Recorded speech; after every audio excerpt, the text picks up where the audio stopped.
എന്താ മോനെ? ഞാൻ പറയുന്നത് അച്ഛൻ ഇഷ്ടപ്പെട്ടില്ലെങ്കിൽ എന്നോട് ക്ഷമിക്കണം. എന്താ ദേവാ, പറയൂ മോനെ. അച്ഛൻ അഞ്ജനെ അമ്മയെ സ്വീകരിക്കണം. ഇത് അവളുടെ വീടല്ലേ? അച്ഛന്റെ സ്നേഹം മുഴുവൻ അവൾക്ക് അർഹതപ്പെട്ടതല്ലേ? വെറും ഒരു ദത്തുപുത്രനായ ഞാൻ ഈ സുഖസൗകര്യങ്ങൾക്കിടയിൽ പ്രസിദ്ധനായ ഒരു അച്ഛന്റെ മകൻ എന്ന മേൽവിലാസവുമായി ജീവിക്കുമ്പോ ഇല്ല, അത് പാടില്ല അച്ഛാ. അഞ്ജന എന്നെ ഒരു ചേട്ടനായി അംഗീകരിക്കുമെങ്കിൽ, ആ അമ്മ എന്നെ മോനെ നിന്ന് വിളിക്കുമെങ്കിൽ എനിക്കത് മതി. ദേവൻ, പാർട്ടി ഓഫീസിന്റെ വെറും ഒരു എക്സ്റ്റൻഷൻ മാത്രമായി ബിൽഡിംഗ് ഒരു വീടാകണ്ടേ അച്ഛാ? ഇനി എന്നെ കുറിച്ച് ഓർത്തിട്ടാണ് അച്ഛൻ മടിക്കുന്നെങ്കിൽ അച്ഛന്റെ കാല് തൊട്ട് ഞാൻ പറയാം, ഞാനൊന്നും ആഗ്രഹിക്കുന്നില്ല, എനിക്കൊന്നും വേണ്ട, എല്ലാം അഞ്ജനയ്ക്ക് കൊടുത്തേക്കൂ. പകരം എല്ലാവരും എനിക്ക് ഇത്തിരി സ്നേഹം തന്നാ മതി. അത് തന്നെ ഒരു അനാഥൻ ആഗ്രഹിക്കാവുന്നതിനപ്പുറത്തല്ലേ? നിനക്ക് എന്താ മോനെ? ഏതോ ഒരു പെണ്ണ് കയറി വന്ന് എന്തോ ഇല്ലാ കഥകൾ പറഞ്ഞു എന്ന് കരുതി അങ്ങനെയൊന്നുമില്ല. നീ വെറുതെ ഓരോന്ന് ആലോചിച്ച് അച്ഛന് നീ മാത്രമേ ഉള്ളൂ, നീ മാത്രം.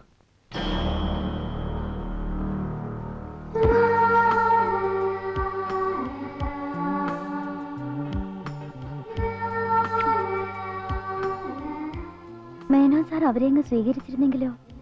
പെണ്ണെ, അപ്പൊ കാര്യങ്ങൾ എളുപ്പമായില്ലേ? എന്റെ കൈവെള്ളയെ കിട്ടിയാ പിന്നെ രണ്ടിന്റെയും പണി തീർക്കാൻ ഈസിയല്ലേ? സമ്മതിച്ചു, ബുദ്ധി. പക്ഷെ മൂപ്പിൽസ് വീണില്ല. പ്രതിച്ഛായക്ക് മങ്ങലേൽക്കുന്ന ഒരു നടപടിക്കും തൽക്കാലം പുള്ളി തയ്യാറാകുകയില്ല.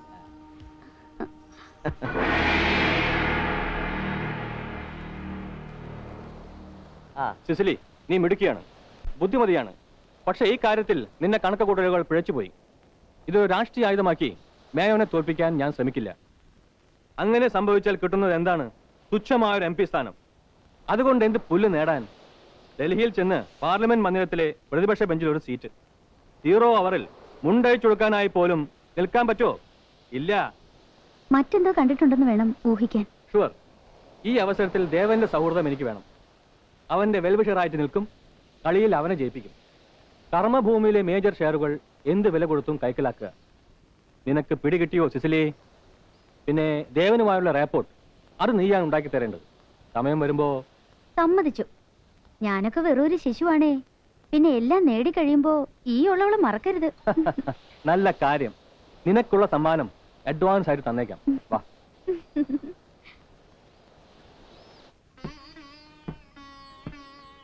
നീയും ഇങ്ങനെ തളർന്നാലും മോളെ, കുട്ടികളെ വിളിച്ച് അവർക്ക് വല്ല ആഹാരവും കൊടുക്കും. എന്തിനാ മാധവേട്ട ഈ തമ്മിത്തല്ല്? ബാക്കി എല്ലാവർക്കും ഇത്തിരി വിഷം തന്നിട്ടാവായിരുന്നില്ലേ? എന്ത് ചെയ്യാനാ മോളെ, വാശിയുടെ കാര്യത്തിൽ രണ്ടുപേരും ഒന്നിനൊന്ന് മേലെയാ.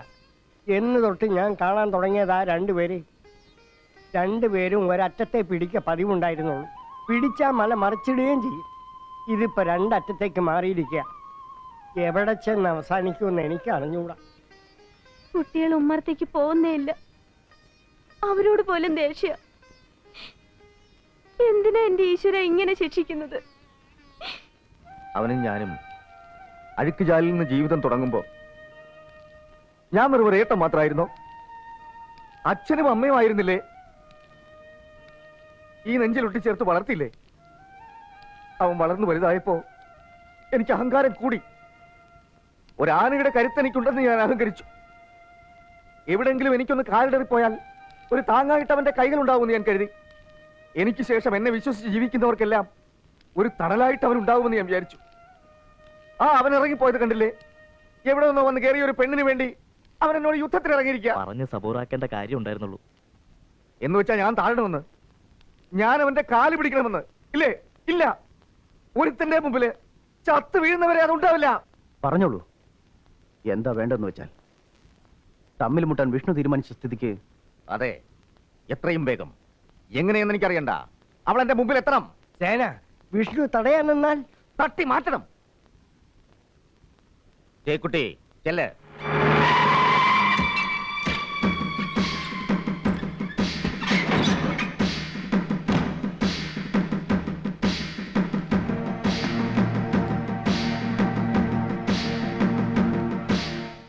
എവിടെയടി മറ്റോള്?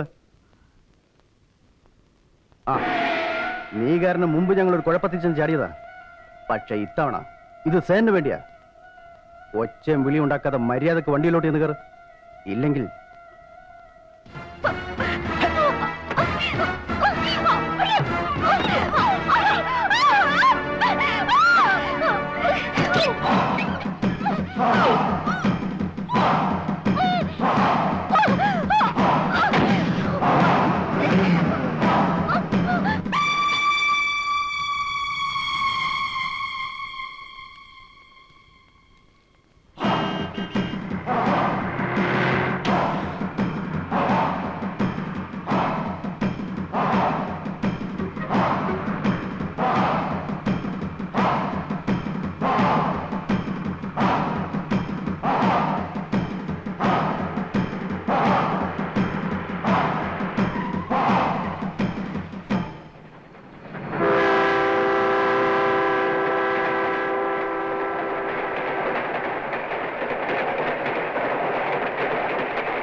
വണ്ടി എടുക്കടാ.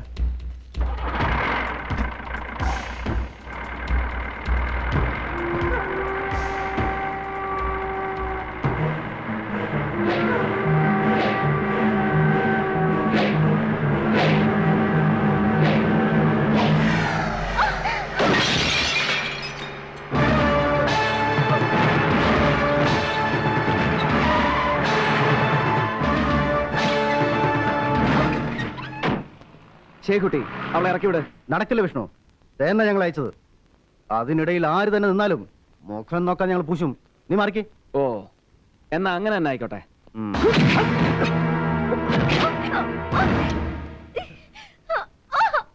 വിടറ അവളെ. വേണ്ട ശേഖുട്ടി, ചോര പൊടിയും.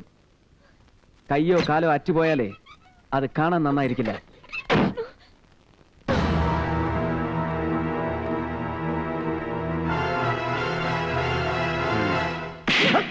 ഇറങ്ങി പോ എന്റെ മുന്നിൽ നിന്ന്. നാണം കെട്ട് വന്നിരിക്കുന്നു. വിഷ്ണു വിഷ്ണു വിഷ്ണുവിനെയാണ് നേരിടേണ്ടി വരികയെന്ന് അറിയില്ലായിരുന്നോ? ദേനൻ, ഇത്തവണത്തേക്ക് വിട്ടേക്കും. പക്ഷെ ഇനിയൊരു ശ്രമം നടത്തുമ്പോ സൂക്ഷിക്കണം. പുറത്തറിയാതിരിക്കാൻ പ്രത്യേകം ശ്രദ്ധിക്കുകയും വേണം. അറിയാലോ ഞാനിതിന്റെ പിന്നിലുണ്ടെന്നുള്ളത്. അറിയാം. ദേവം പൊക്കൊള്ളൂ. ബാക്കി കാര്യം ഞാൻ ഏറ്റു.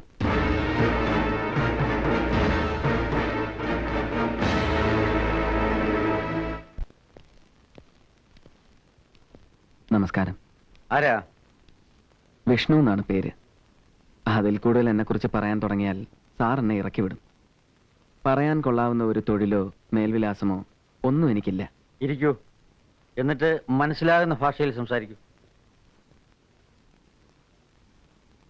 അഞ്ജന പറയുന്നതെല്ലാം സത്യമാണ് സാർ.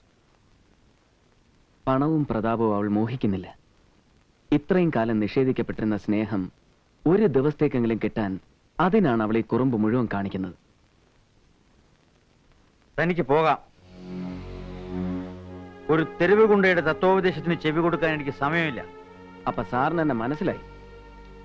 വിശ്വനാഥ മേനോൻ എന്ന പേര് നഗരത്തിന്റെ അഴുക്കുചാലിൽ ജനിച്ചു വളർന്ന എന്റെ ചെവിയിൽ കേൾക്കാൻ തുടങ്ങിയിട്ട് കാലം കുറയായി.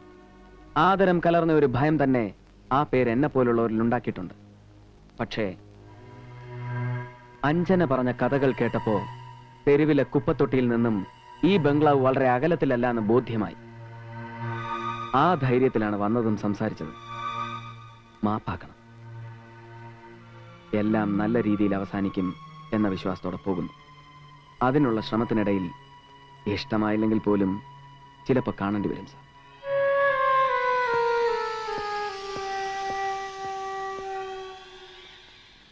ഈ വിഷ്ണു എന്ന് പറയുന്നതിനെ കൊണ്ട് വലിയ തൊന്തരവായല്ലോ. രണ്ടും കൽപ്പിച്ച് ഇറങ്ങിയിരിക്കുകയല്ലേ അവൻ.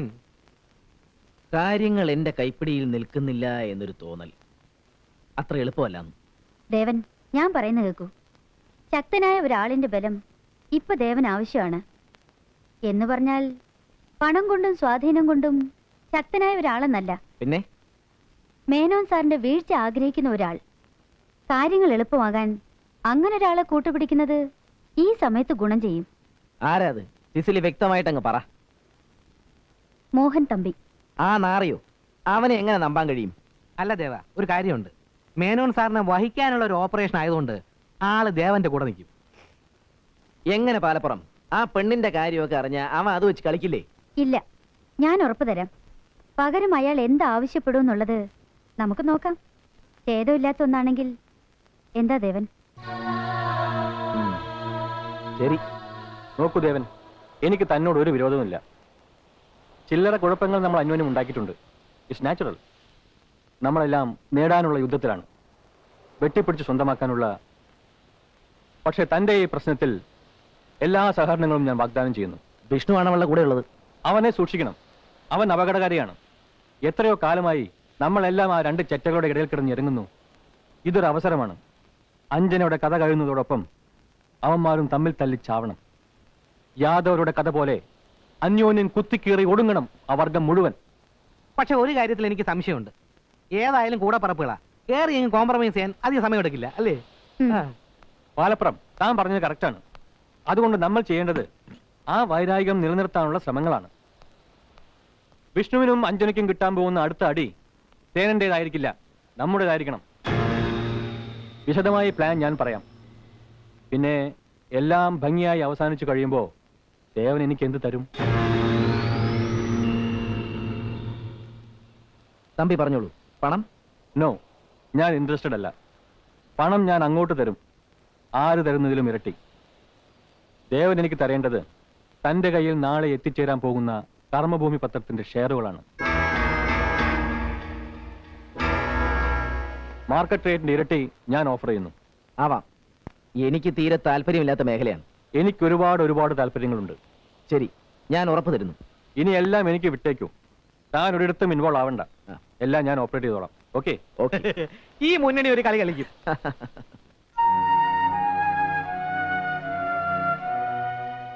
എത്രയും പെട്ടെന്ന് അഞ്ജനെ ഇവിടെ നിന്ന് മാറ്റിയേ പറ്റൂ, ഇല്ലെങ്കിൽ കുഴപ്പമാവും. എനിക്ക് മാത്രമല്ല, മനീഷയ്ക്കും കുഴപ്പങ്ങളുണ്ടാവും. എന്നെ കൂടെ താമസിപ്പിക്കുന്നു എന്നറിയുമ്പോൾ മോഹൻ തമ്പിയെ സൂക്ഷിക്കണം. ഇവിടെ വെച്ച് അവരുദ്ദേശിക്കുന്നതെന്തും നിസ്സാരമായി സാധിക്കാൻ കഴിയും. എത്രയും വേഗം തയ്യാറായിക്കൊള്ളൂ. സുരക്ഷിതമെന്ന് തോന്നുന്ന ഒരേ ഒരു സ്ഥലം എന്റെ മട മാത്രമേ ഉള്ളൂ. വരാൻ ഒരുക്കമല്ലേ?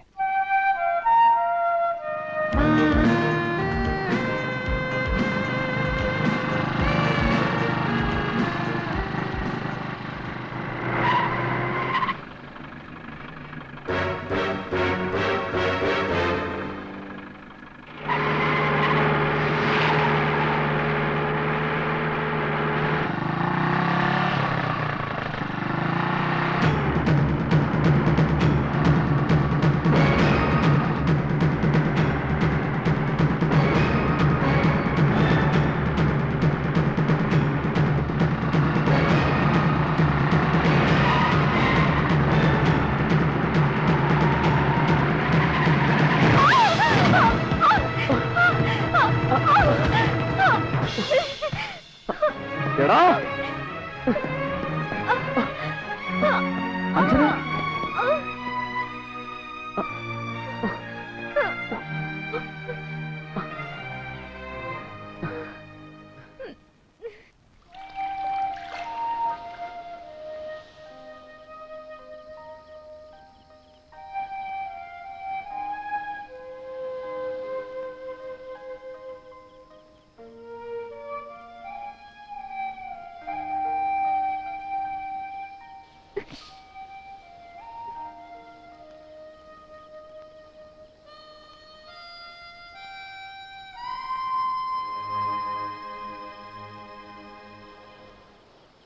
ഭയങ്കര പെയിൻ.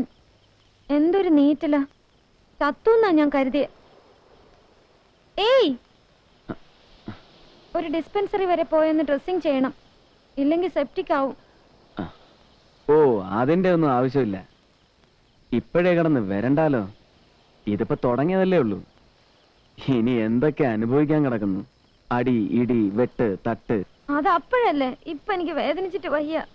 വേദനയ്ക്കൊരു ചികിത്സയുണ്ട്. എന്ത് ചികിത്സ? വാ.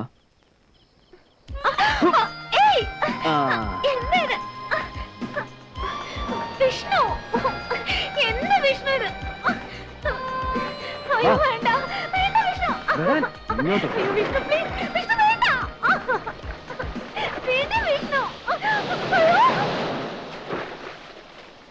ശ്രീ വിശ്വനാഥ മേനോനെ നിങ്ങളുടെ വിലയേറിയ വോട്ടുകൾ പ്രാവടയാളത്തിൽ രേഖപ്പെടുത്തി അദ്ദേഹത്തെ വമ്പിച്ച ഭൂരിപക്ഷത്തോടുകൂടി വിജയിപ്പിക്കാൻ അപേക്ഷിക്കുന്നു.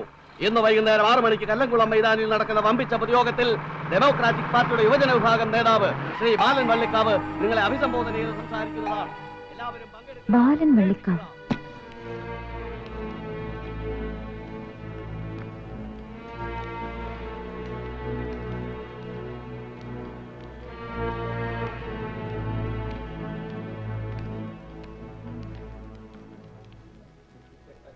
ഞാൻ അഞ്ജന. ബാലൻ വള്ളിക്കാവ്. ഇരിക്കൂ. ഫോണിലൂടെ നിങ്ങൾ പറഞ്ഞ കാര്യങ്ങൾ എനിക്ക് വ്യക്തമായിട്ടില്ല. അതെ, അതുകൊണ്ട് തന്നെയാണ് ഇങ്ങനെ ഒരു മീറ്റിംഗ് വേണമെന്ന് ഞാൻ പറഞ്ഞത്. കാര്യങ്ങൾ നിങ്ങൾക്ക് വ്യക്തമായി മനസ്സിലാവാൻ. നിങ്ങൾ ആരാണെന്ന് ആദ്യം വ്യക്തമാക്കൂ. നോക്കൂ മിസ്റ്റർ ബാലൻ, ഞാൻ ആരാണെന്നത് ഇവിടെ അപ്രസക്തമാണ്. ഞാൻ പറയുന്ന കാര്യങ്ങൾക്കാണ് പ്രസക്തി. സംഘടനയുടെ ദേശീയ തലത്തിലെ പ്രമുഖനായ നേതാവാണ് മേനോൻ സാർ. അദ്ദേഹത്തിന്റെ ഇമേജിനെ സാരമായി ബാധിക്കുന്ന ഒരു ആരോപണമാണിത്. നോ, വെറും ഒരു ആരോപണമല്ല, ഇറ്റ്സ് എ ഫാക്ട്. തെളിവ് സഹിതം ഞാൻ നിങ്ങളെ ബോധ്യപ്പെടുത്താം. തെളിവെന്ന് പറയുമ്പോ നിങ്ങളുടെ മേനോൻ സാറ് ആ സ്ത്രീയെ രജിസ്റ്റർ മാരേജ് ചെയ്ത രേഖകളുടെ കോപ്പി അടക്കം. നിങ്ങളെപ്പോലുള്ള ചെറുപ്പക്കാർ കാലം കുറച്ചായാലും ഇത്തരക്കാർക്ക് ജയ് വിളിച്ചു നടക്കുന്നു. ജനലക്ഷങ്ങളോടുള്ള കമ്മിറ്റ്മെന്റ്സ് മറക്കരുതല്ലോ. സ്വന്തം കാര്യവും. വിശ്വനാഥ മേനോൻ പൊളിറ്റിക്കൽ കൊളസസ് ആയിരിക്കാം, പക്ഷേ ഇതുപോലൊരു ബാക്ക് ഹിസ്റ്ററി ഉള്ള ആളിനെ മാറ്റി നിർത്താനുള്ള ഗട്ട്സ് നിങ്ങൾ ചെറുപ്പക്കാർ കാണിക്കണം. ഒന്ന് ഓർത്തു നോക്കൂ, അധികാര സ്ഥാനങ്ങൾ എന്നും ഇവരെ പോലുള്ളവർ മോണോപോളൈസ് ചെയ്യുന്നതിൽ അർത്ഥമുണ്ടോ? ബാലനെ പോലുള്ള ചെറുപ്പക്കാർക്കും ഡൽഹിയൊക്കെ ഒന്ന് കാണണ്ടേ? ആലോചിച്ചൊരു തീരുമാനത്തിലെത്തൂ. ഞാനിനിയും ബന്ധപ്പെടാം. വരട്ടെ.